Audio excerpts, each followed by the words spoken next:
Ave Maria, Ave Maria, Mère de Dieu, Mère des hommes, priez pour nous. Ave Maria, Ave Maria, Mère de Dieu, Mère des hommes, priez pour nous. Notre Père qui es aux cieux, que ton nom soit sanctifié, que ton règne vienne, que ta volonté soit faite sur la terre comme au ciel. Donne-nous aujourd'hui notre pain quotidien. Pardonne-nous nos fautes comme nous les pardonnons à ceux qui nous ont offensés. Ne nous laisse pas tomber dans la tentation, mais délivre-nous du mal, car c'est à toi qu'appartiennent le règne, la puissance et la gloire au siècle des siècles. Seigneur, merci. Seigneur, merci. Seigneur, merci. Seigneur, garde-nous des cœurs reconnaissants en Jésus-Christ. Gloire à Dieu au plus haut des cieux et paix sur la terre parmi les hommes en tout lieu. Seigneur, bénis tous tes enfants. Seigneur, bénis tous tes enfants. Seigneur, bénis tous tes enfants. Seigneur, aie pitié des hommes. Aie pitié des hommes. Aie pitié de notre ignorance. Aie pitié de notre vanité. Aide-nous, apprends-nous à te connaître. Apprends-nous à t'aimer dans l'humilité divine du pas à pas de la vie de chaque jour, dans l'humilité de la joie divine aussi. Amen.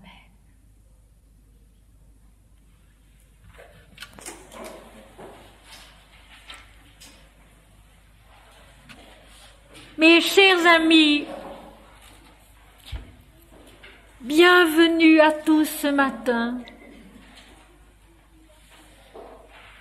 Bienvenue à tous en ce lieu béni qui nous reçoit afin d'y vivre des moments qui nous permettent d'être plus forts dans la vie, d'être plus lucides aussi dans la vie, d'être plus justes et plus aimants. Et puisqu'il vient de sortir et qu'il y a ce matin des personnes qui n'étaient présentes ni à Villebon ni hier, je veux tout de même redire 2 mots du dernier livre sorti, Foi chrétienne et spiritualité hindoue, tome 2. Il contient plusieurs hymnes védiques traduits et commentés, suivis d'une étude sur les chakras et d'un exposé sur l'enseignement de Srimad Anandamayi. La seconde partie du livre est consacrée à 2 passages importants de l'Ancien Testament. La 3e est une exégèse du chapitre 12 de l'Évangile selon saint Jean. Enfin, les brochures épuisées ont été reproduites ici, afin de contenter ceux qui les demandent assez souvent. Le chemin et le secret de la paix intérieure, les embûches du mental et leurs remèdes, Ma répond à nos questions, suivi de quelques fragments de lettres encore inédits. Ce matin, au lieu de vous en lire la préface, je vous en lis la conclusion qui est assez brève.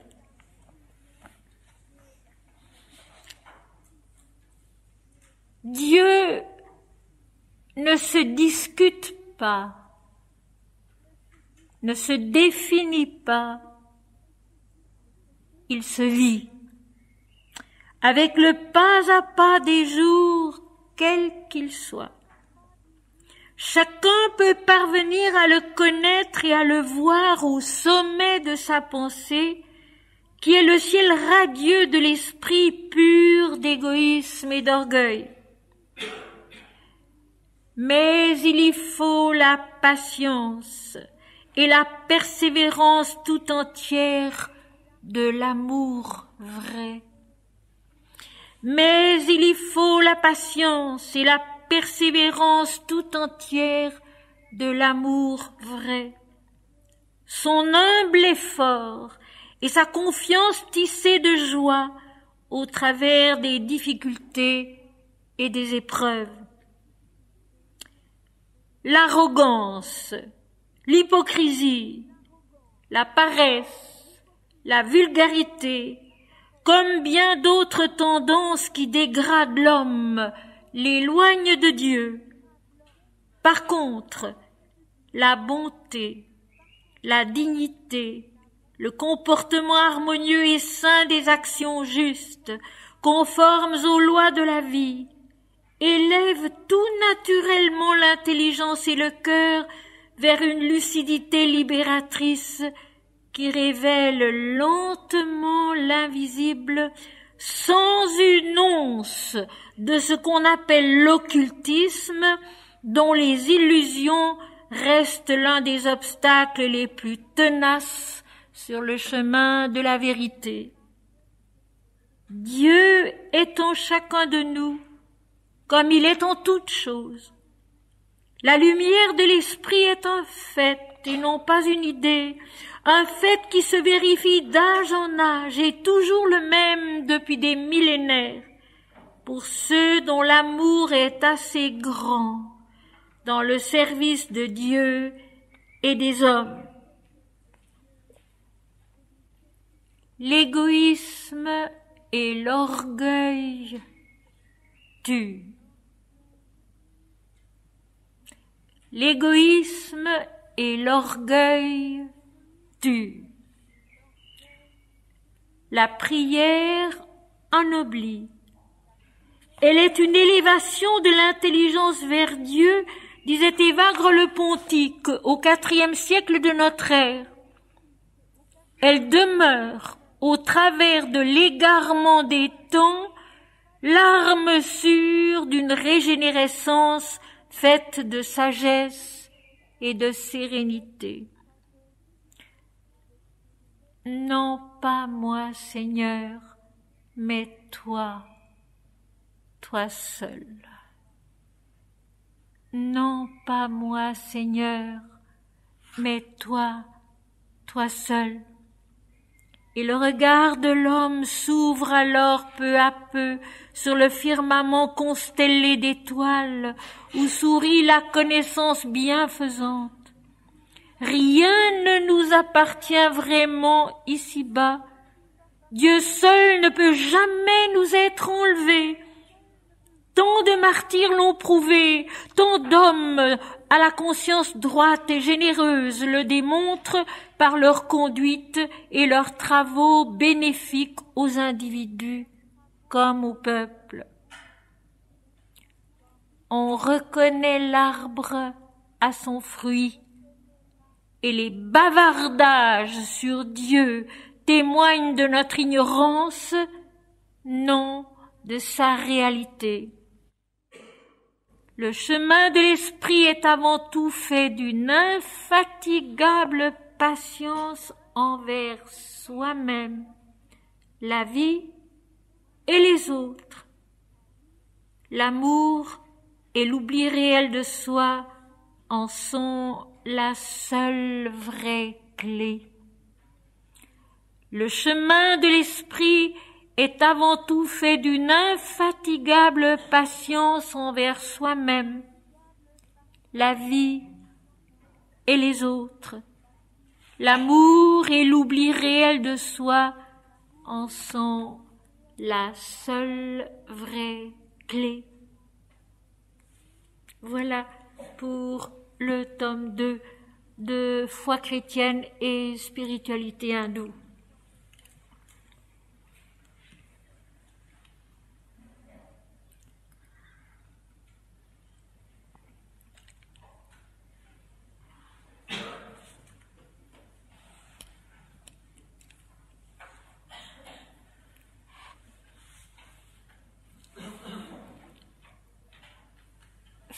Ferme les yeux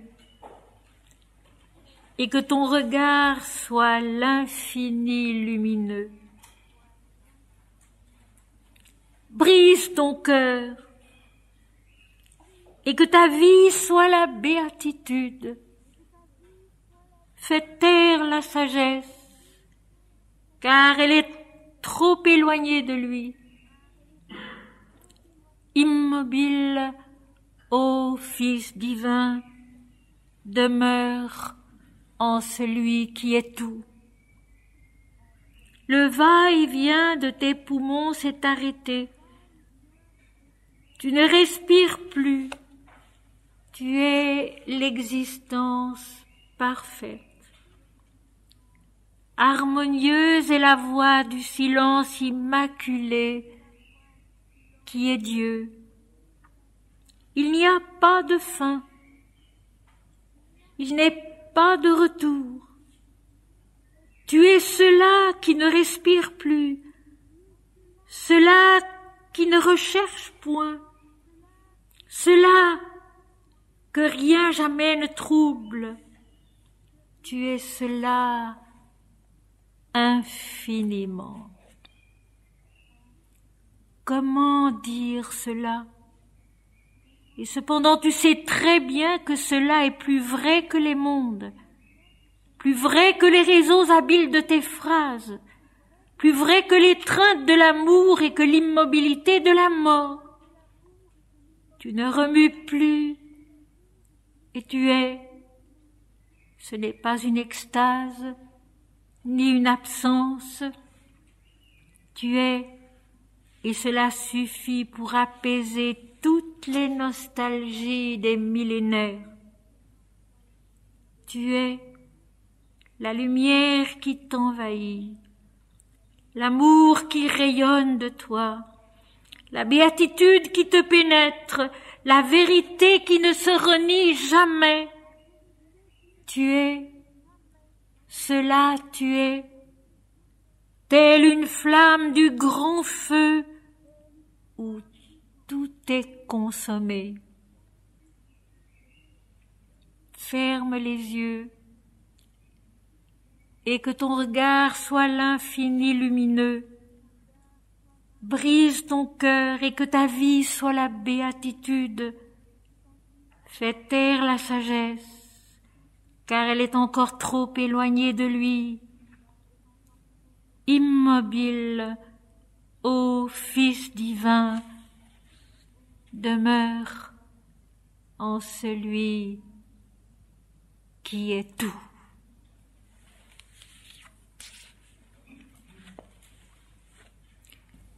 Mes chers amis, il y a environ 12 années, j'ai traité toute la passion du Christ selon les 4 évangiles canoniques, en suivant les événements de cette passion heure après heure dans chacun des 4 évangiles, car ils ne sont pas semblables, certains omettent quelques faits, d'autres les ajoutent.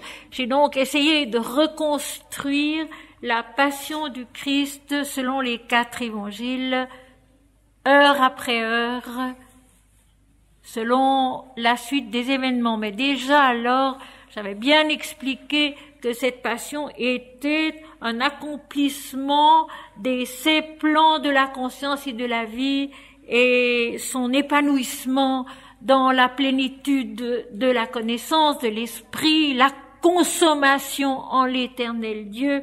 Et j'avais donné un titre à tout cela, Vendredi Saint et le triomphe de l'esprit dans l'incarnation. Je pense qu'il y a eu un grand malentendu entre Vendredi Saint et le christianisme, et la pensée qui se dit chrétienne et qui finalement s'est centrée sur un nom, sur une forme, sur une personne, en disant hors du Christ pas de salut, ce qui est certainement totalement faux et qui n'est pas du tout dans les paroles du Christ, pas du tout dans la pensée du Christ et dans son enseignement. Cette année, je veux reprendre la Passion du Christ, mais tout autrement. Et je commence par, tout simplement, la Passion selon Saint Jean. La Passion selon Saint Jean, en suivant ce réussi seul et en tirant l'enseignement qu'il contient. Je voudrais rendre à la Passion du Christ son immensité. Son immensité par-delà l'espace et le temps, son immensité en nous-mêmes, puisque nous l'avons vu hier, Dieu est en nous, que c'est là qu'on le trouve et que c'est là qu'il faut le vivre et que c'est là aussi qu'il faut vivre la passion. La passion n'est pas un spectacle qu'on doit considérer, qui a été accompli pour nous. La passion est un chemin qu'il faut suivre, vivre, devenir au-dedans de soi, comme tout ce qui est enseignement spirituel. Les Védas ne sont rien si on ne les vit pas. L'Ancien Testament n'est rien si on ne le vit pas, la voix de l'Éternel en l'homme, cette chose merveilleuse qui traverse tout l'Ancien Testament, la voix de l'Éternel en l'homme qui le guide, qui le conduit, qui l'instruit, qui construit la conscience incarnée. Les évangiles ne sont rien si on ne les vit pas. Et les vivre, ce n'est pas seulement s'efforcer d'être serviable, d'être bon, d'être généreux, c'est autre chose. C'est naître à la pensée du Christ qui est très au-delà de notre dualité, dans l'unité du Père et du Fils. Et Jésus, avant de mourir, savait très bien que ses disciples n'avaient pas compris le tiers ou même le quart de ce qu'il avait apporté, de ce qu'il avait enseigné. Il y a si longtemps que je suis avec vous et tu ne m'as pas connu, Philippe. J'ai encore beaucoup de choses à vous dire, mais vous ne pouvez pas les porter maintenant.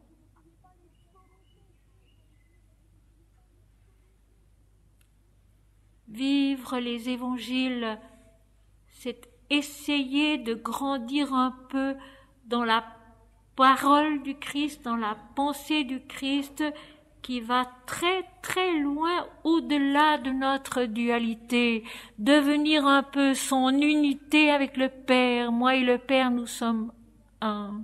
Et ceci demande un effort immense d'amour, de don de soi, d'oubli de soi.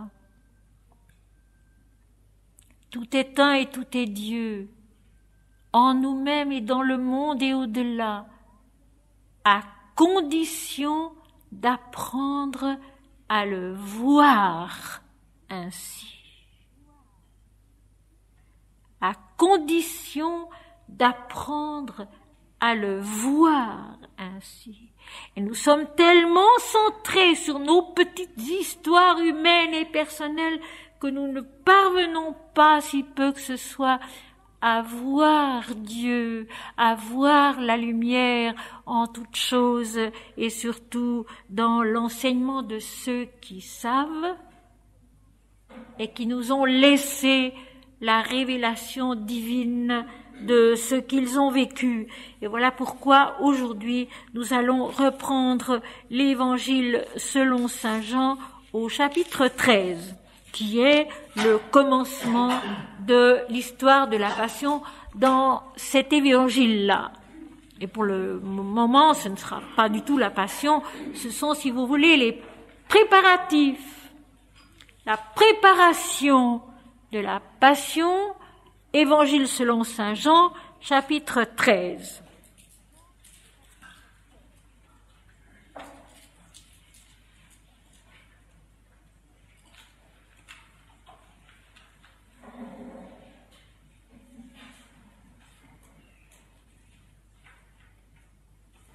Avant la fête de Pâques, Jésus, sachant que son heure était venue de passer de ce monde au Père, et ayant aimé les siens qui étaient dans le monde, mit le comble à son amour pour eux.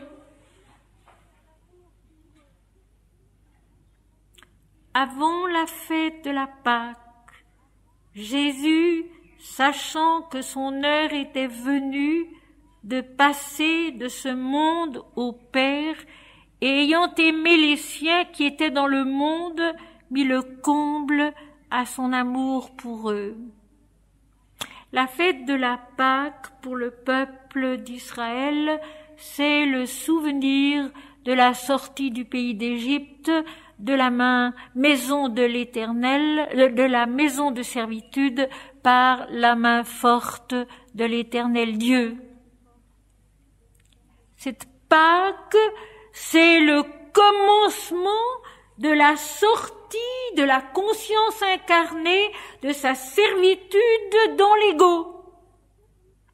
Entièrement soumise à l'ego, entièrement soumise au moi-je, entièrement soumise aux conditions dans la vie humaine qui sont la servitude à l'homme.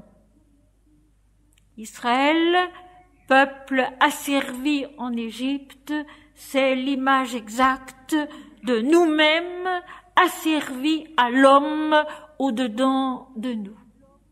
Et Pâques, avec ce passage de l'Éternel, car Pâques, Pascha, est un mot hébreu qui veut dire le passage de l'Éternel qui permet, enfin, après les 10 plaies, de partir de l'Égypte et de s'en aller au travers du désert.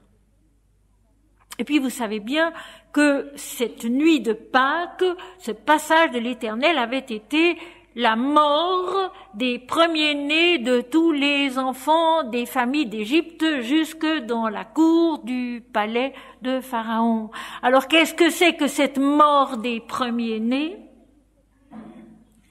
C'est le commencement aussi du détachement essentiel de soi dans le devenir, dans l'apparence de la forme, pour se tourner vers le devenir dans l'esprit, dans l'invisible, dans la conquête de la connaissance de Dieu. Il faut lire les textes avec son âme, et l'âme explique, et l'âme révèle, et l'âme fait voir. Il faut d'ailleurs voir les textes, et ne pas oublier que c'est l'Éternel qui fait, c'est l'Éternel qui parle, c'est l'Éternel qui dirige. Et cette mort des premiers-nés dans les maisons d'Égypte, c'est la fin de l'obsession du moi individuel, de l'ego, dans le devenir, le fils, l'aîné, dans l'apparence du nom et de la forme, pour que soit possible, par le détachement de soi et du devenir de soi dans l'ego, la naissance progressive au travers de tout le désert de la marche d'Israël, la naissance à ce pays de Canaan, qui est le pays de la révélation intérieure, où, comme dans les Védas, coule en abondance le lait et le miel de la nourriture divine, de la croissance spirituelle, au terme de laquelle il y aura la révélation de Dieu en l'homme par la naissance de Jésus. Noël. Pâques, qui à ce moment-là va naître du rite à la réalité d'un accomplissement parfait, d'une consommation parfaite en esprit et en vérité, qui sera à son tour un nouveau chemin que les hommes doivent suivre. Le chemin qu'a dû suivre le peuple d'Israël en sortant du pays d'Égypte à travers tout le désert pour arriver à Canaan, avec tous les combats que cela a constitué, toutes les difficultés, toutes les infidélités, toutes les erreurs qui ont été commises, a été malgré tout le chemin qui a conduit à Noël. La naissance, la révélation de Dieu en l'homme. À partir de quoi un nouveau chemin s'ouvre en l'homme, dans la conscience incarnée, qui lui permet de monter toujours plus haut au travers de la bonne nouvelle des évangiles et au travers de l'Apocalypse, la révélation de Dieu en l'homme. Ce chemin qui doit nous conduire vers le dedans, vers la vie intérieure où l'homme de plus en plus s'oublie et se concentre sur Dieu seul. Et nous allons voir tout à l'heure, comme tout le récit qui suit prépare merveilleusement ce chemin-là. Jésus le dit, je suis le chemin, la vérité, la vie. Celui qui croit en moi vivra quand même il serait mort. Je suis le chemin. Un chemin qu'il faut vivre, un chemin qu'il faut suivre, et non pas se contenter de notre petite compréhension très terrestre et très humaine, ne pas oublier que c'est Dieu qui parle,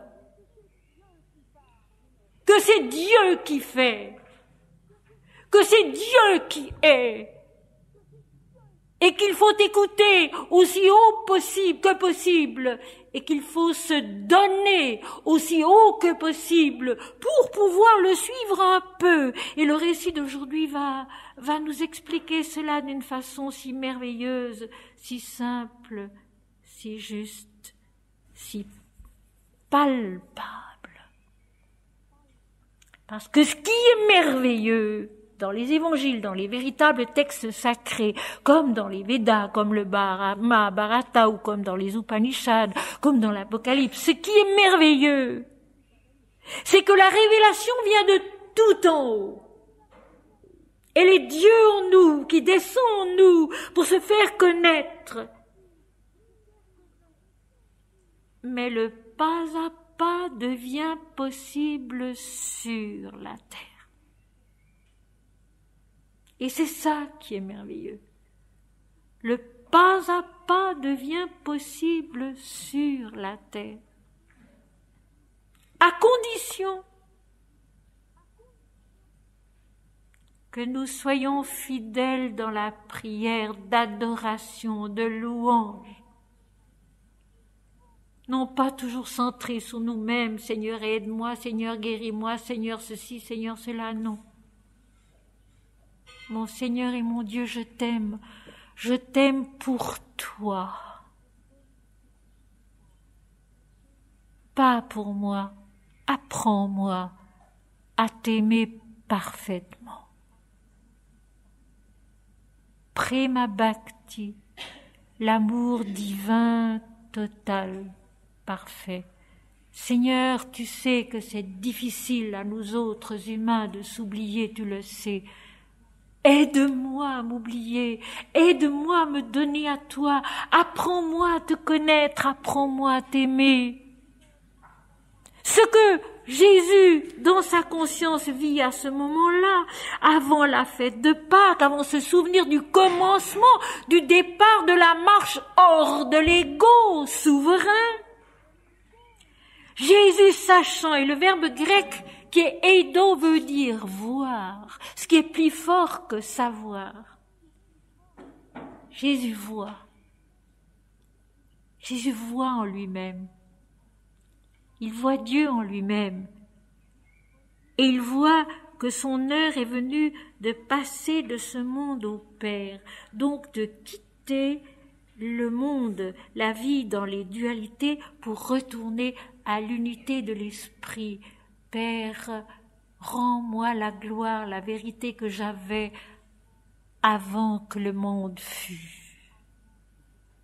Rends-moi à l'unité où la créature et Dieu et l'Éternel sont un.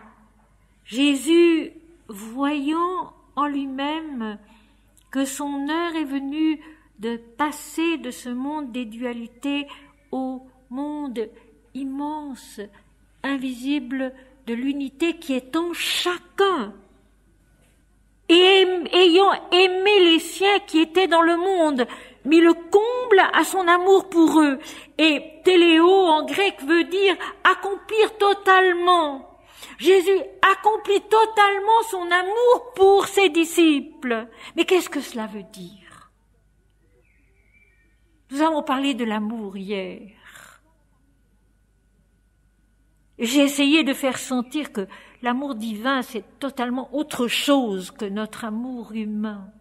Ce n'est ni un attachement, ni un souci extrême, ni toutes ces formes que nous appelons de l'amour et qui n'en sont que les bégaiements. Le comble de l'amour du Christ pour ses disciples, c'est précisément l'illumination.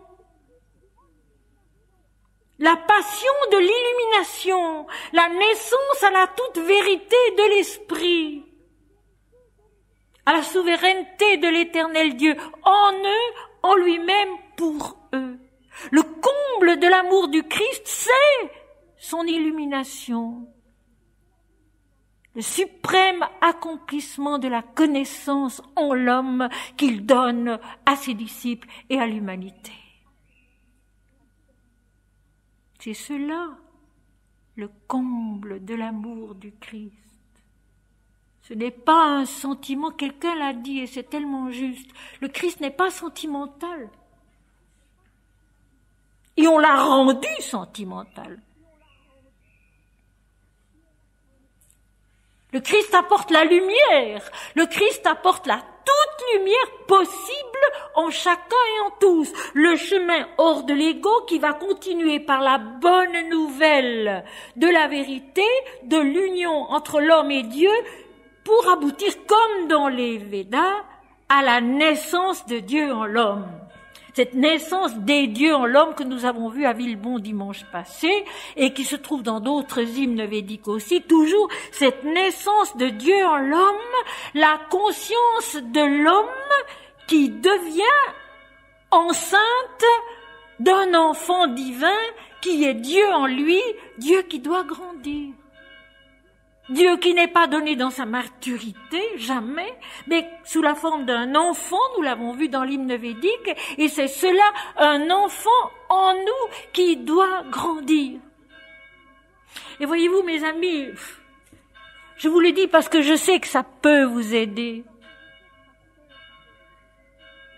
Lorsqu'en 1948, agenouillé dans une église de Genève, l'église de Notre-Dame, près de la gare de Genève, troublée parce que je ne voyais pas très bien comment réaliser le chemin que je sentais être le mien, alors que j'étais mariée et déjà mère d'un enfant, et que je récitais là, à genoux, non pas ce que je veux, mais ce que toi tu veux, Seigneur. Le Seigneur est venu à moi dans une grande lumière, et il m'a dit, va jusqu'au bout de ton expérience hindoue, tu me reviendras après, ton rôle est d'unir l'Orient et l'Occident, je suis le Christ. Et je n'ai pas compris tout de suite. Et j'ai laissé faire. Au travers de mes faiblesses, au travers de mes difficultés, au travers de la vie, au travers de la naissance de mes enfants, de ma vie de femme, de médecin, d'épouse, de mère, de fille, etc., de belle-fille. Et cela s'est fait. Et c'est réellement devenu un enfant en moi, une vie en moi, et inséparables, l'Orient et l'Occident, l'hindouisme et le christianisme, qui sont devenus une seule et même vie, comme un enfant en moi que je portais et qui a grandi.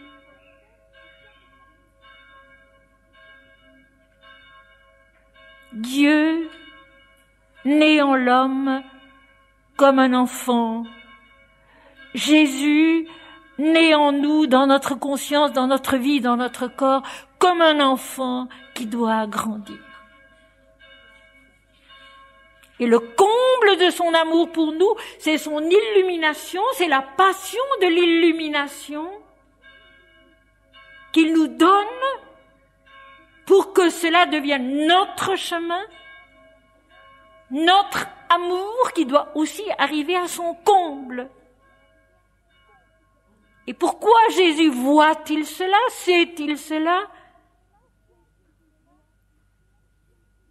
parce qu'au cours de son existence terrestre, dans une conscience dualiste, il n'a pas cessé de grandir en Dieu, de naître à lui, de devenir de plus en plus un avec lui comme il l'était avant la fondation du monde.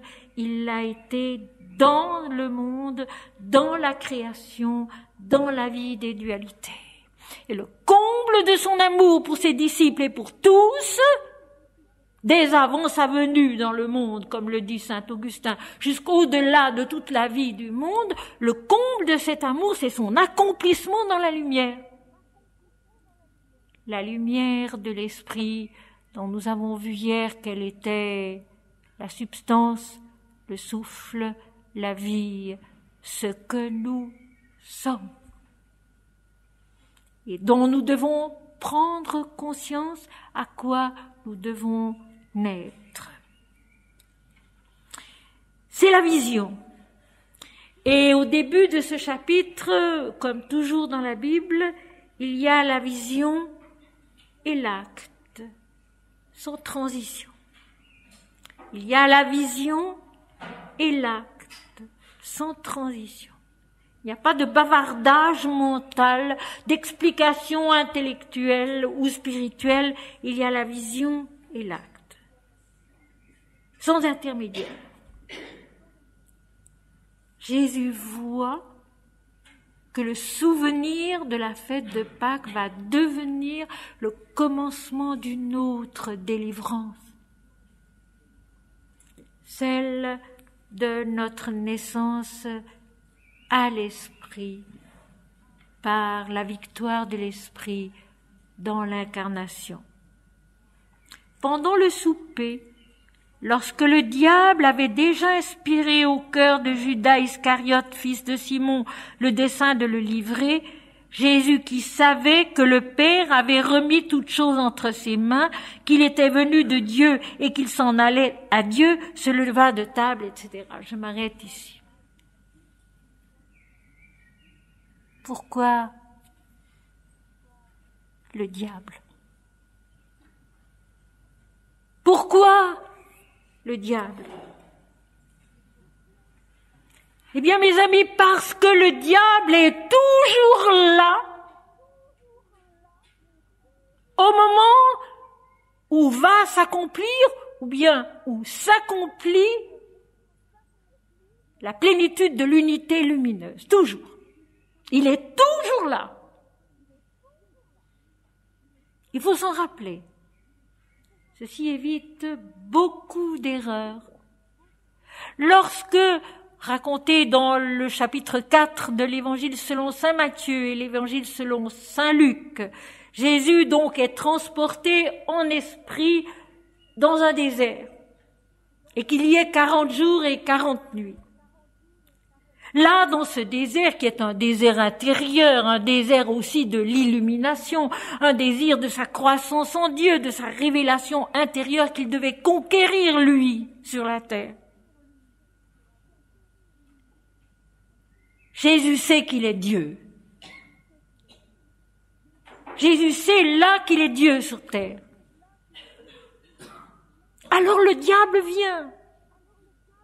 Ce diable qui n'est autre que notre propre ego, notre pensée individuelle toujours centrée sur elle-même et sur son importance et qui ramène tout à soi, même Dieu. Alors elle vient lui souffler. Si tu es fils de Dieu, tu as faim. Ordonne à ces pierres de devenir des pains, car il est écrit, etc., etc. Et puis comme Jésus résiste, la conscience incarnée du Christ, donnée à Dieu, qui vient de réaliser, qui réalise qu'elle est Dieu sur terre, pour y accomplir un certain travail. Jésus résiste. Alors le diable revient à la charge et lui dit, mais je te porte sur une haute montagne, précipite-toi, car il est écrit qu'il enverrait ses anges, etc., etc., pour que ton pied ne heurte pas contre une pierre. Et Jésus résiste encore. Le fait d'être fils de Dieu, d'être Dieu sur terre, L'ego vient le transformer en une puissance personnelle. Et ceci, Sri Aurobindo, dans sa vie divine, à la fin, l'explique admirablement en disant qu'il y a effectivement des ascètes qui arrivent à un très haut degré d'illumination et qui, à ce moment-là, visités par le diable, comme chacun, cèdent à la voie de l'égoïsme et deviennent des monstres dans le monde. Je n'ai pas besoin de citer d'exemples, nous en connaissons tous. Deviennent des monstres dans le monde. Ils ont acquis une très grande puissance intérieure et ils l'emploient pour eux-mêmes avec égoïsme, avec orgueil, et par conséquent, ils détruisent, ils tuent. Comme je l'ai dit tout à l'heure, l'égoïsme et l'orgueil tuent au lieu de devenir un chemin de la grâce. Et comme le diable ne peut pas cacher son identité jusqu'au bout, à la troisième tentation, il dit au Christ, en le transportant de nouveau sur une haute montagne, en lui montrant toute la terre, il lui dit, je te ferai le souverain de tout cela si tu te prosternes devant moi et si tu m'adores. Et Jésus lui répond, il est aussi écrit, tu aimeras le Seigneur ton Dieu de tout ton cœur, de toute ton âme, de toute ta force, et tu le serviras lui seul. Alors le diable laissa, mais il est écrit un peu plus loin, le diable s'éloigna, attendant une meilleure occasion. Je trouve cela merveilleux. Parce que c'est tellement vrai. Attendant une meilleure occasion. Pour revenir à la charge et essayer de ramener à soi, à l'ego individuel, ce qui appartient à Dieu seul. Alors ici aussi, au moment de l'illumination, de la passion de l'illumination, le diable est là. Et nous allons voir tout à l'heure comment il faut comprendre Judas, parce que ceci est important aussi. Judas est en nous comme il est en chacun, comme il est dans la vie. Pendant le souper, donc pendant ce repas où le Christ est à la fois la nourriture et celui qui donne la nourriture sur tous les plans. La nourriture et celui qui donne la nourriture, cette union, cette communion des corps et des cœurs et des esprits qui permet justement l'illumination, l'extase de l'accomplissement. Lorsque le diable avait déjà inspiré au cœur de Judas, fils de Simon, le dessein de le livrer. Je souligne le fait livrer, qui est bien la traduction du grec, il n'est pas question de trahison. Dans la Bible, le mot trahison ne se trouve qu'une seule fois dans l'évangile selon saint Luc, au début de l'évangile, lorsque Jésus appelle ses disciples, rassemble ses disciples autour de lui, et puis que tous les noms sont donnés, Luc ajoute en terminant « et Judas Iscariote, celui qui le trahira ». Mais c'est la seule fois qu'il est employé le mot trahison. Ici, c'est « livrer ». Et nous allons voir tout à l'heure ce que veut dire ce mot « livrer ». La valeur indivisible de Jésus, un avec l'Éternel Dieu. Lorsque le diable avait inspiré au cœur de Judas, à sa compréhension limitée, le dessein de le livrer, de le rendre à une valeur humaine, parce qu'il est tout à fait incapable de voir en lui une autre sorte de valeur. Et peut-être, pour que les idées soient claires, vais-je expliquer tout de suite ici qui est Judas, ce qu'est Judas. il va livrer Jésus aux Sadducéens, aux pharisiens, pour 30 cycles d'argent. Judas est dans la conscience incarnée cette articulation qui donne à chaque être, à chaque chose, une valeur comptable, une valeur matérielle, une valeur terrestre, alors qu'il se trouve en face de l'inestimable. Et dans une certaine mesure, cette erreur, cette ultime erreur, au moment où la conscience est déjà montée tellement haut qu'elle va passer dans l'infini, qu'elle va passer dans l'illumination de l'éternel, c'est cette ultime erreur qui va permettre la passion de la transfiguration. Et cette ultime erreur, elle est en nous aussi, qui ramenons si volontiers les gens et les choses à des valeurs comptables, à des valeurs matérielles, monétaires, au lieu de nous rappeler que l'éternel est l'infini, que Dieu est l'immuable, l'inaltérable, l'incommensurable, et que par conséquent le Christ, comme toute autre révélation divine, est incommensurable, qu'il est un, indivisible, et qu'il n'y en a pas d'autre, que tous sont en lui et que tous sont un. Nous ramenons à des valeurs calculables. Celui-ci est plus grand, celui-là est plus petit, etc. En fait, cela n'existe pas. Et là, Judas, pris au piège du diable, de cet ego qui ramène tout à soi, incapable de voir même un tout petit peu ce que Jésus voit, incapable de le suivre au moins par amour sur ce chemin qu'il ne comprend pas, ramène Jésus à une valeur comptable et de ce fait déclenche la passion de l'illumination. C'est souvent ainsi. Au moment même où nous nous trompons le plus,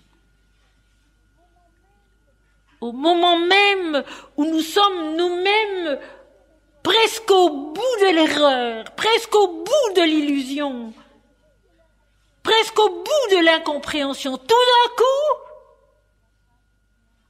la grâce vient, nous arrête et transforme le mensonge, l'erreur en une vérité, en une croissance intérieure plus haute. Ce que j'appelle, moi, la passion de l'illumination. Nous savons presque tous, parce que nous connaissons la vie de Sri Ramakrishna, que lui aussi a vécu une sorte de passion, pas seulement à un moment donné, mais longtemps, jusqu'à ce qu'il arrive à l'illumination, à la fusion avec la toute lumière de l'esprit. Ce n'est ni simple, ni facile, parce que le moi individuel en l'homme doit vraiment disparaître, doit vraiment mourir. Cette faculté qui ramène les choses à une valeur comptable doit vraiment mourir, disparaître, pour que puisse avoir lieu en nous l'abandon à la plénitude. Jésus, qui savait que le Père avait remis toutes choses entre ses mains.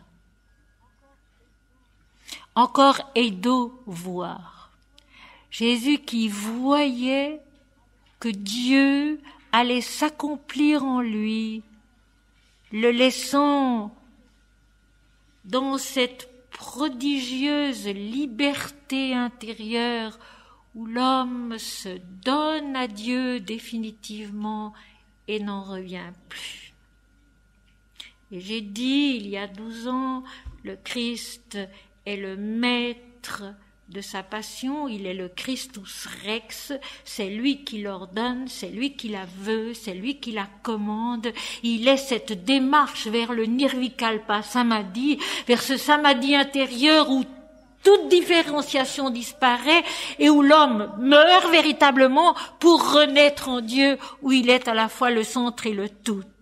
Jésus qui voyait que le Père avait remis toutes choses entre ses mains, que maintenant il était maître de sa propre démarche dans l'infini, dans l'éternel et de son accomplissement. Cela dépendait de lui seul, à cause du comble de son amour pour les hommes et pour Dieu, à cause de tout ce chemin qu'il avait vécu dans l'incarnation et qui lui permet maintenant d'être le maître de son illumination, de la passion, je répète, de son illumination, de cette ultime épreuve, de cet ultime travail qui enfante Dieu enfant en l'homme, à Dieu dans sa plénitude, dans l'invisible, dans l'infini, à l'intérieur de nous. Qu'il était venu de Dieu et qu'il s'en allait à Dieu. Qu'il était venu ex eimi, sorti de, émis de. Il était né de Dieu, sorti de la plénitude divine, comme une forme et un nom qui révèlent l'invisible. Et qu'il s'en allait à Dieu. Upago en grec, qui veut dire aller vers, se diriger, mais avec une idée de soumission.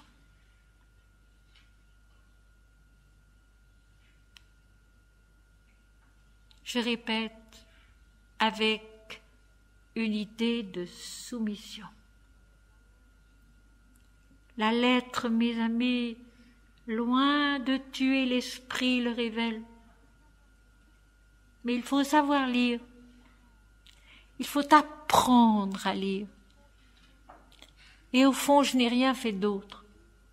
J'ai appris à lire la Bible. À la lire, bien sûr, avec toute l'intelligence dont j'étais capable, avec toute la culture aussi que j'ai eu la chance de pouvoir acquérir, c'est sûr, mais avant tout, avec mon âme. Selon le conseil de sainte Thérèse d'Avila, des écritures sacrées sont difficiles à comprendre. Il y faut beaucoup d'oraison,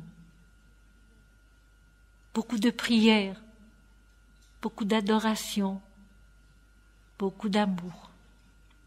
Rapprendre à lire les Écritures avec son âme, avec son intelligence aussi. Ce n'est pas une question d'imagination. Oh non, mes amis. C'est une question de vie. Il faut devenir les textes. Et c'est une question de lucidité d'âme. Il faut entrer en eux. Il faut les voir. Comme Jésus voyait. Comme Jésus pouvait affirmer, moi et le Père, nous sommes un, parce qu'il le voyait. Jésus qui voyait, qui savait, qui vivait, qu'il était venu de Dieu, né de Dieu, issu de Dieu, et qu'il s'en retournait à Dieu, upago, aller devenir avec une idée de soumission. Non pas moi, Seigneur, mais toi, toi seul. C'est beau, n'est-ce pas, la passion écoutée, lue, regardée de cette manière, qu'on peut approfondir à l'infini. Je ne prétends pas du tout avoir dit le dernier mot sur les textes sacrés, ni sur l'Apocalypse, ni sur les évangiles, ni sur les Védas, ni sur les Upanishads, ni sur l'Ancien Testament, pas du tout. Tout ce que j'ai essayé de faire, c'est d'ouvrir une porte. d'ouvrir une porte à autre chose, à une compréhension moins humaine, plus ouverte à l'infini, à l'éternel, à Dieu qui est en nous. Jésus qui savait qu'il était venu de Dieu et qu'il s'en allait à Dieu, qu'il retourne à cela qu'il était avant, à cela qu'il est en fait toujours, se leva de table, ôta ses vêtements et prit un linge dont il se ceignait. Tout simplement la vision, l'acte.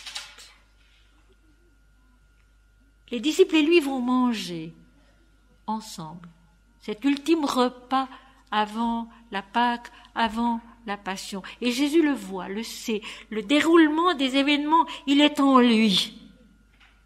Et tout simplement, il le suit. Il se lève de table.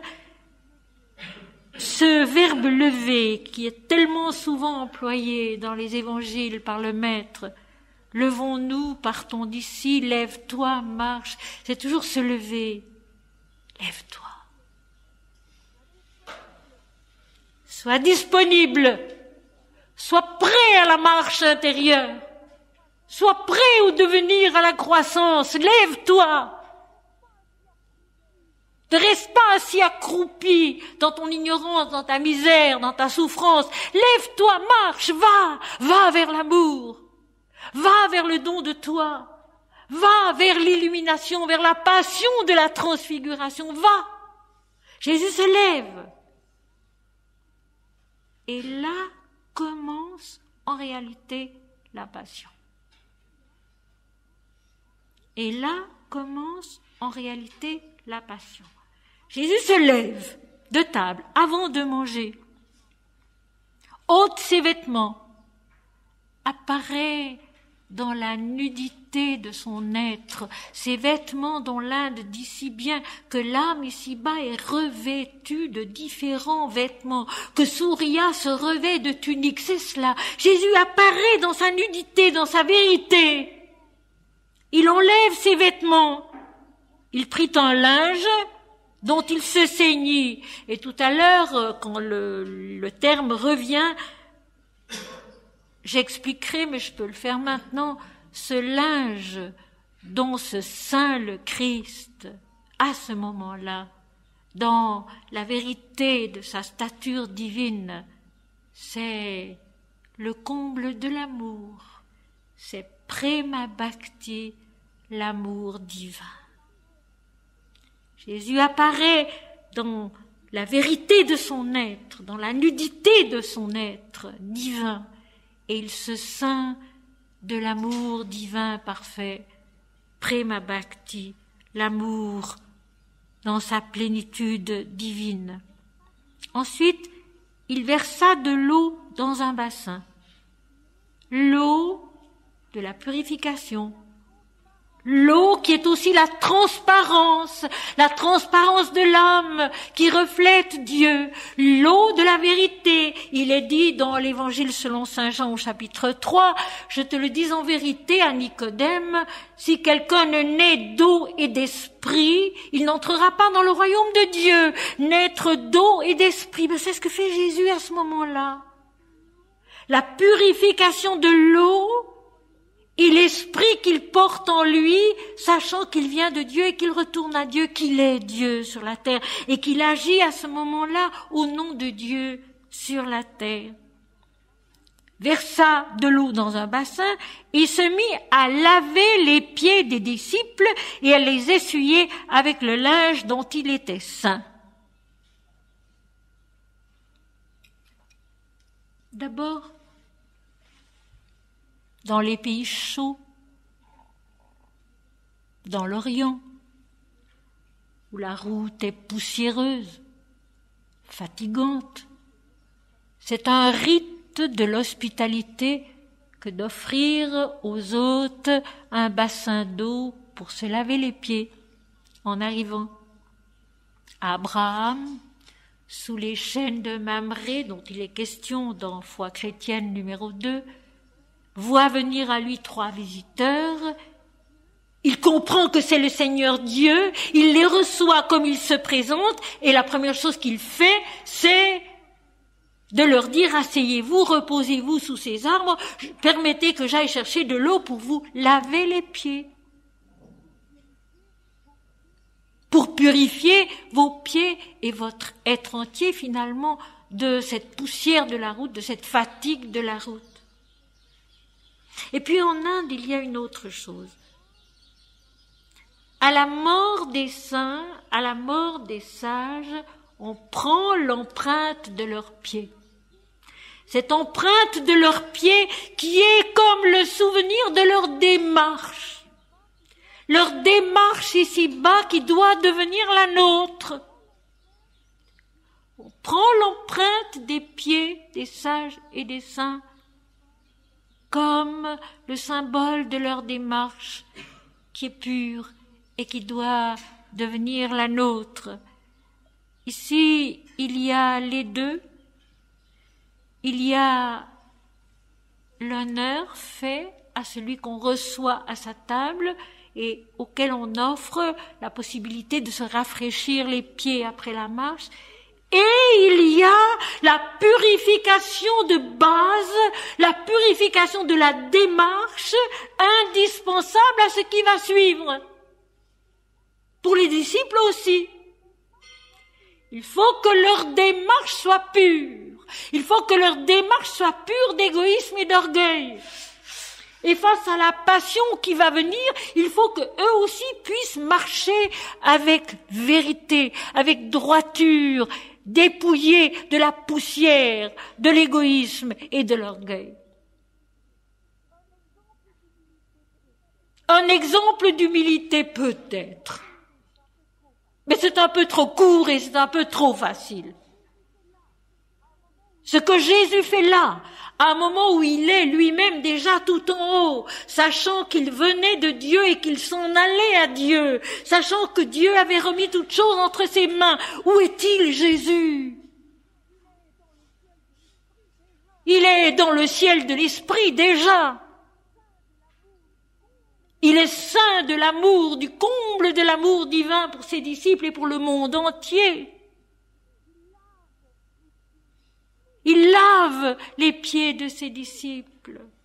C'est bien plus qu'une leçon d'humilité.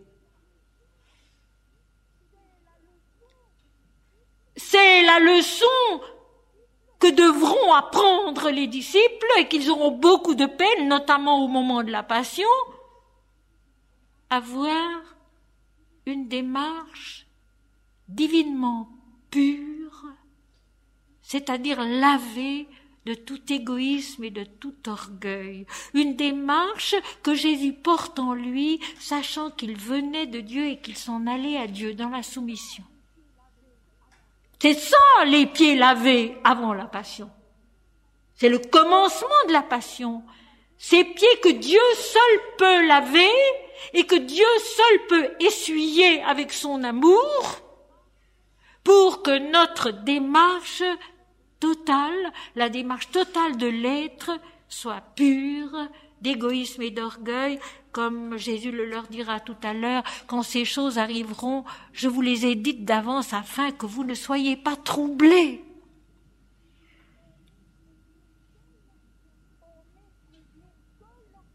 On n'est troublé que lorsqu'on est centré sur le moi individuel.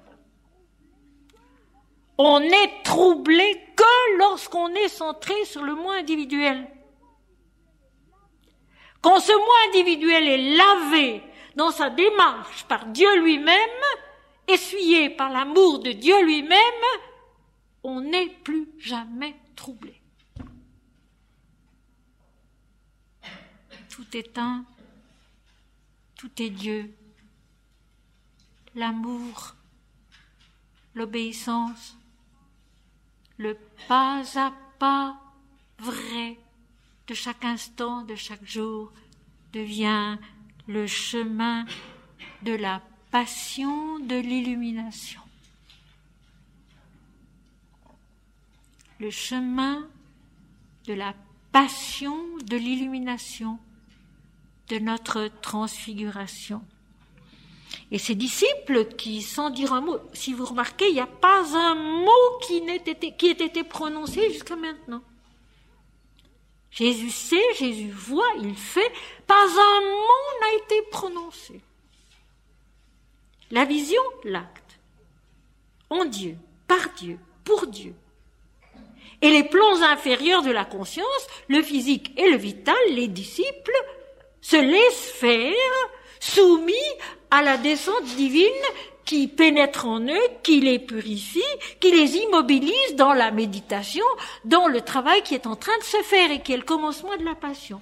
Et les deux plans inférieurs de la conscience et de la vie, le physique et le vital, se taisent, laissent faire Jésus, se laissent purifier pour la démarche de la passion, de leur transfiguration, qui est donc une vaste et profonde méditation. Et puis au verset 6, il y a un petit mot qui est très explicite, c'est donc.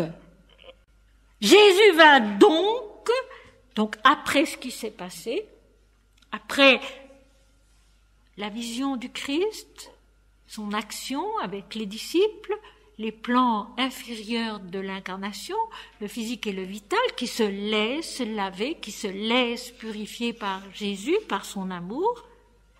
Il vint donc à Simon-Pierre. Et Simon-Pierre, c'est vraiment toujours le plan mental parmi les disciples, plus spécifiquement le plan mental. Il vint donc à Simon-Pierre, et là vient la première parole mentale. Le mental intervient et il va parler, et il ne comprend pas. Il va donc, après cela, après la vision, après l'action, à Simon-Pierre, et Pierre lui dit, « Toi, Seigneur, tu me laves les pieds ?»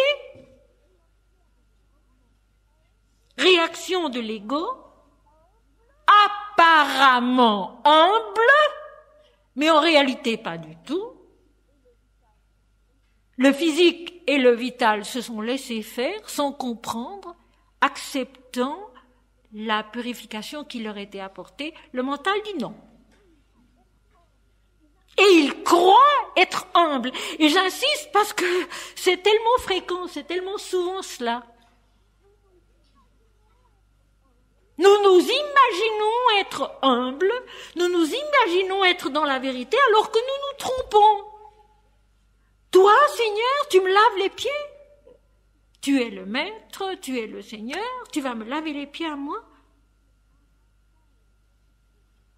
Un mental, un tout petit peu éduqué, et Pierre pouvait l'être. Un mental, un tout petit peu évolué, un tout petit peu éduqué, aurait pu se dire, mais laver, c'est purifier, de toute façon, de la part du Christ, c'est juste. Il aurait pu se le dire. Mais notre mental, toujours centré sur soi, et par conséquent égoïste, orgueilleux, proteste avec une apparente modestie. Attention, la modestie est rarement vraie, rarement réelle. Et je l'ai dit quelque part, la modestie, ce n'est pas de se mésestimer soi-même, mais de se reconnaître courageusement en Dieu. Et se reconnaître courageusement en Dieu, c'est savoir aussi que nous avons besoin d'être lavés, d'être purifiés dans notre démarche, ici-bas et toujours. Toi, Seigneur, tu me laves les pieds. Et je répète, nous arrivons au mental, et c'est là qu'on parle. Jusque-là, il n'y avait que le silence divin, la certitude de Jésus et les actes divins qu'il accomplit. Jésus lui répondit, « Ce que je fais, tu ne le comprends pas maintenant, mais tu le comprendras bientôt. » Jésus sait que c'est le commencement de la passion, que c'est le commencement de la purification qui devra aller jusqu'au bout. et que pour le moment le mental de Pierre, l'ego de Pierre ne comprend pas que lui aussi a besoin d'être lavé dans sa démarche, c'est-à-dire dans son être tout entier. Tu ne le comprends pas maintenant, parce que dans la dualité tu ne le comprends pas, mais tu le comprendras bientôt. Quand tu verras les événements, tu devras bien te dépouiller de toi-même.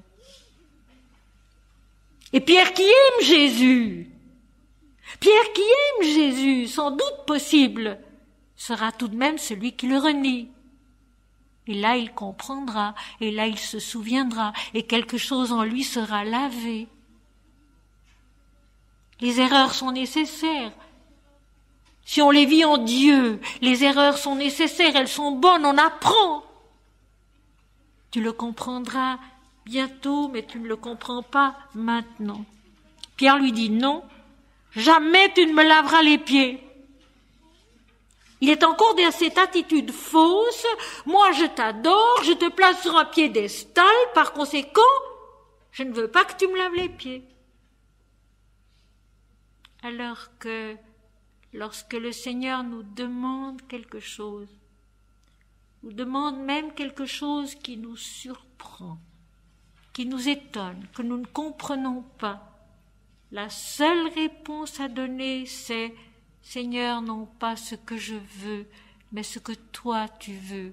Non pas moi, Seigneur, mais toi, toi seul. Non, jamais tu ne me laveras les pieds. Jamais tu ne me purifieras. »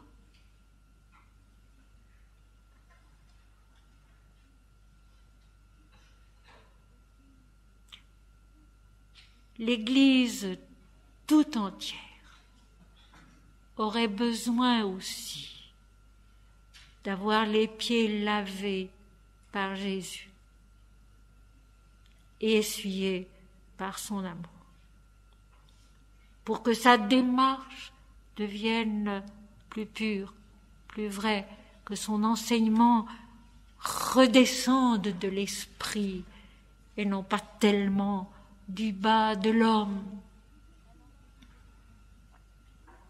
Alors Jésus lui répondit, « Si je ne te lave pas, tu n'auras point part avec moi.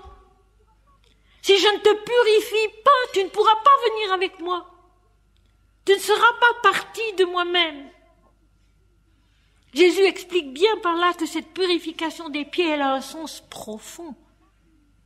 La purification de la démarche qui permettra de vivre la passion de l'illumination, de la comprendre, de l'accomplir en soi-même avec le temps. Je vous enverrai l'esprit de vérité qui vous conduira dans toute la vérité. Ce n'est pas fait à Golgotha, ce n'est pas fait à Pâques. C'est un chemin qui commence. Cette progression dont parlent toujours les Védas, ce n'est pas fait encore. Ce n'est qu'un début, et c'est tellement beau, ces pieds lavés là au début de la passion, pour que la démarche en soit pure, pour que l'être entier soit propre, pur dans sa démarche, dans sa direction, dans son adoration, dans son accomplissement. Si je ne te lave, tu n'auras point part avec moi. Tu ne pourras pas être avec moi, tu ne pourras pas entrer dans le royaume de la lumière, de l'unité, si je ne te lave, si je ne te purifie, si je ne te prépare. Et alors Pierre répond, et là encore, il nous ressemble tellement. Après le refus, c'est l'impatience, c'est l'excès de zèle. Simon-Pierre lui dit, Seigneur, non seulement les pieds, mais encore les mains et la tête. C'est tellement ça. C'est tellement merveilleusement et involontairement ça. Dans les textes et en nous. D'abord, c'est non. Toi, tu ne me laveras pas les pieds, je ne te laisserai jamais faire. Je te respecte trop pour ça. Et quand enfin il comprend qu'il a besoin de passer lui aussi par cette purification qu'il ne comprend pas, et que Jésus lui dit, tu sais, si je ne te lave pas, tu n'auras point part avec moi, tu ne pourras pas continuer la route avec moi. Alors non seulement les pieds, mais encore les mains et la tête. Donc les mains, les actes, et la tête, l'intelligence, l'esprit qui doivent monter à Dieu. D'abord c'est non, et ensuite c'est encore plus.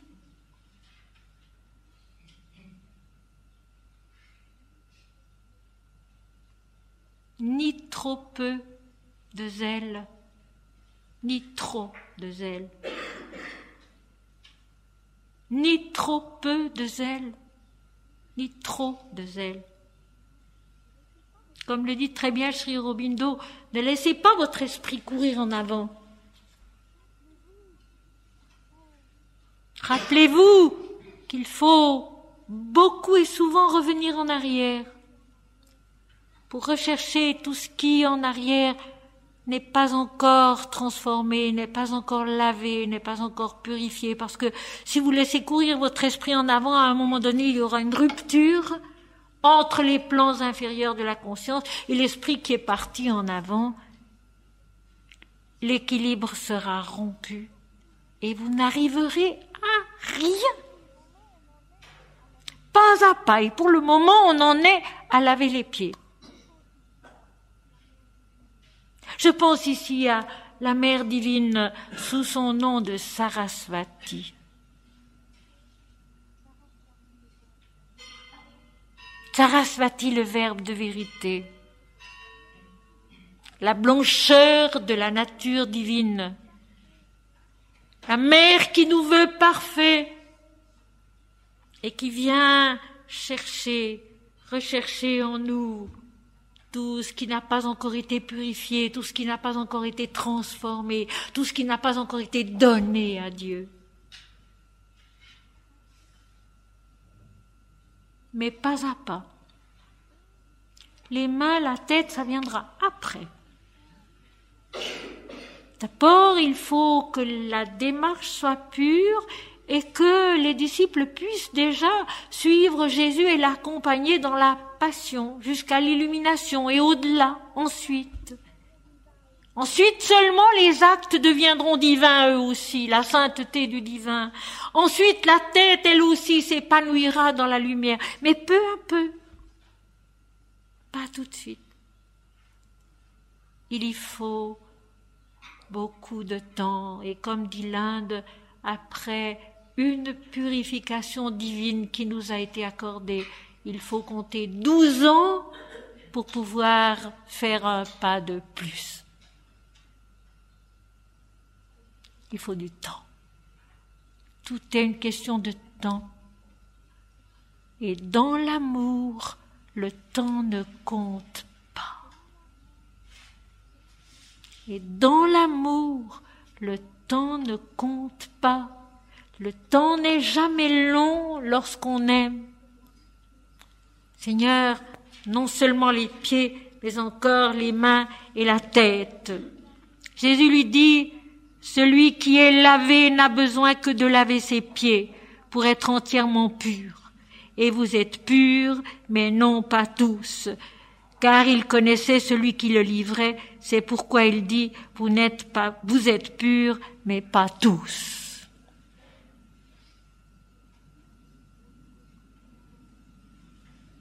Alors j'aimerais expliquer d'abord la fin. Les disciples, comme l'humanité tout entière, sont un seul et même être, un seul et même corps. Nés de Dieu, nés de l'Esprit, comme nous l'avons vu hier, donc purs. Mais ici-bas, en ce moment, cet être n'est pas entièrement pur. Les pieds sont lavés. La démarche de la piété, dans une certaine mesure, est purifiée de beaucoup d'erreurs, de beaucoup de saletés. Vous êtes déjà lavés, vous êtes purs, mais non pas tous. Il y a une partie dans l'être qui n'est pas pure encore et qui a de la peine à céder. C'est cette dualité mentale qui n'arrive pas à voir dans la vie, dans un être, dans les choses, dans les événements, une autre valeur qu'une valeur comptable, une valeur monétaire, une valeur concrète. Vous êtes purs, mais non pas tous. Il y a dans cet être entier que vous êtes et qui est pur, né de Dieu, promis à s'accomplir à Dieu, qui doit maintenant avoir une démarche pure dans la piété, dans la passion de l'illumination, il y a cette impureté qui est l'incompréhension de l'éternel, de l'infini. C'est vrai, mes amis, que nous avons une peine immense à voir autrement et autre chose que l'unité de l'esprit, que l'éternel, que l'infini en nous-mêmes et en toutes choses. L'apparence nous montre des visages, des statures, des images différentes. Mais en réalité, tous ces visages, toutes ces images, toutes ces statures différentes reflètent et révèlent un seul et même être, né de Dieu et promis à s'accomplir en Dieu au moment où la notion de différenciation disparaît. Le Nirvikalpa Samadhi de Sri Ramakrishna, qui à un moment donné a pu, grâce à une concentration plus intense encore, au moment où il a vu apparaître la mère divine, la pourfendre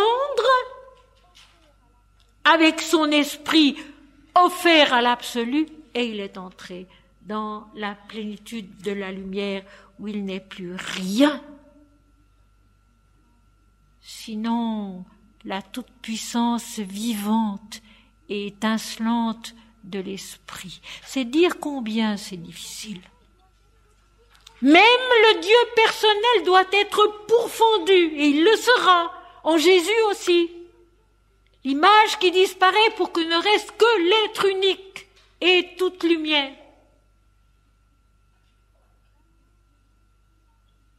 Cette valeur différenciée à laquelle nous tenons tellement et dont nous avons tellement besoin en Dieu aussi, qui doit être à un moment donné pourfendue, détruite aussi, pour que ne soit plus que la toute lumière de l'esprit. Ce matin, nous allons en rester là, méditer un moment ensemble, et cet après-midi à 14h30, nous nous retrouverons ici pour écouter la suite.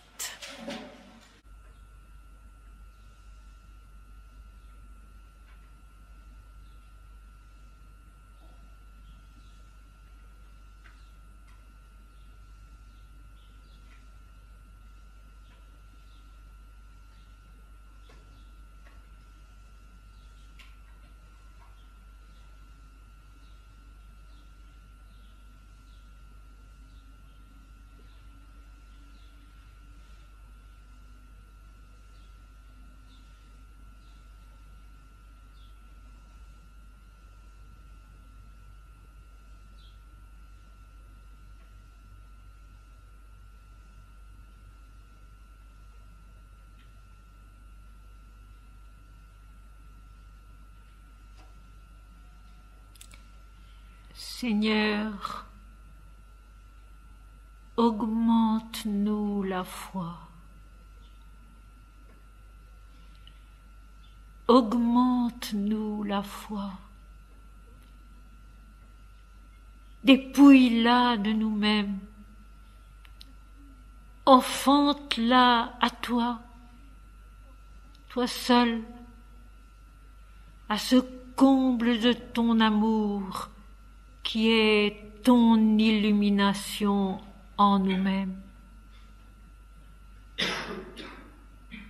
Seigneur, augmente-nous la foi.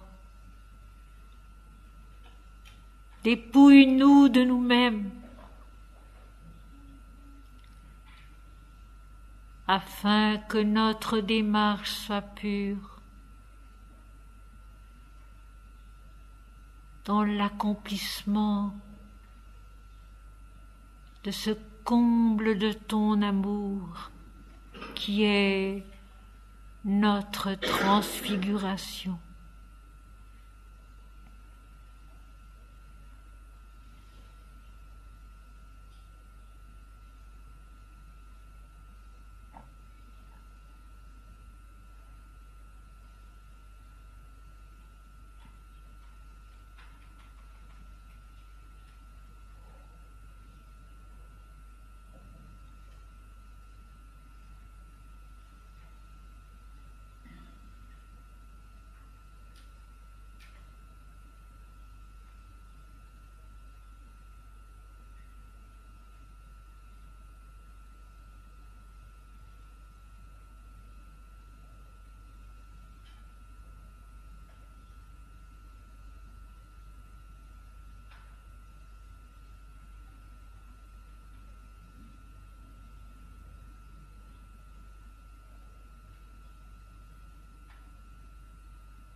Nous sommes venus de Dieu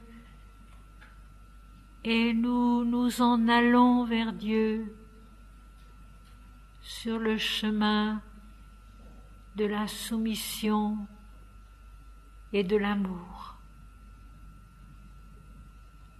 Nous sommes venus de Dieu et nous nous en allons vers Dieu par le chemin de la soumission et de l'amour.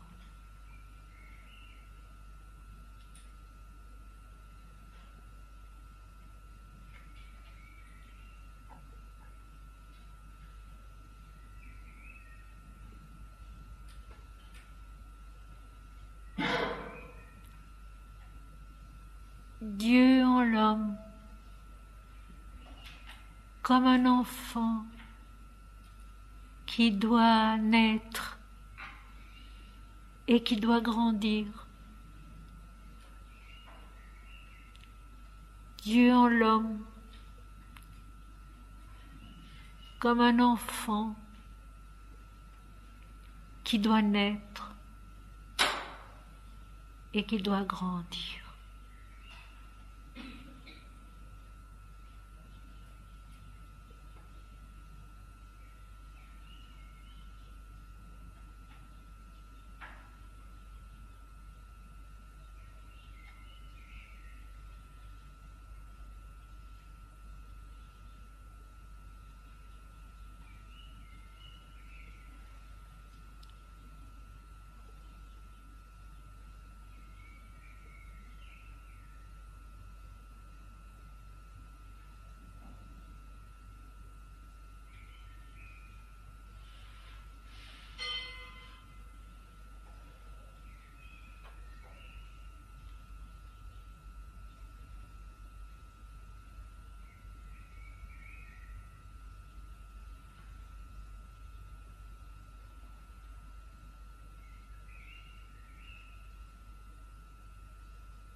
tout est lumière,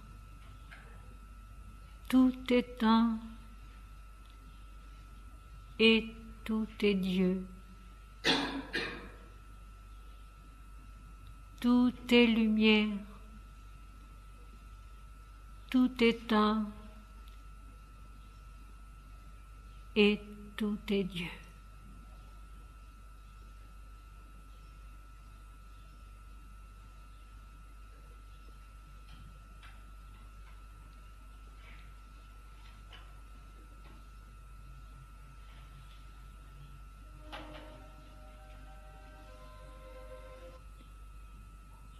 Heureux les mendiants de l'esprit, car le royaume des cieux est à eux.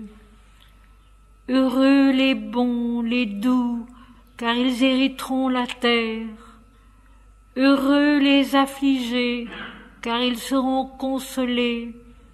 Heureux ceux qui ont faim et soif de la justice, de la vérité, car ils seront rassasiés. Heureux ceux qui procurent la paix, car ils seront appelés fils de Dieu. Heureux ceux qui ont le cœur pur, car ils verront Dieu. Amen.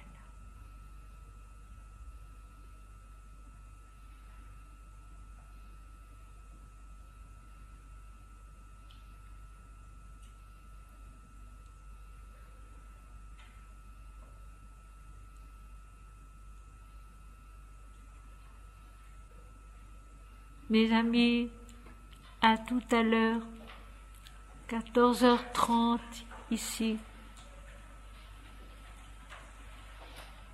dans la joie, dans l'espérance, dans la paix.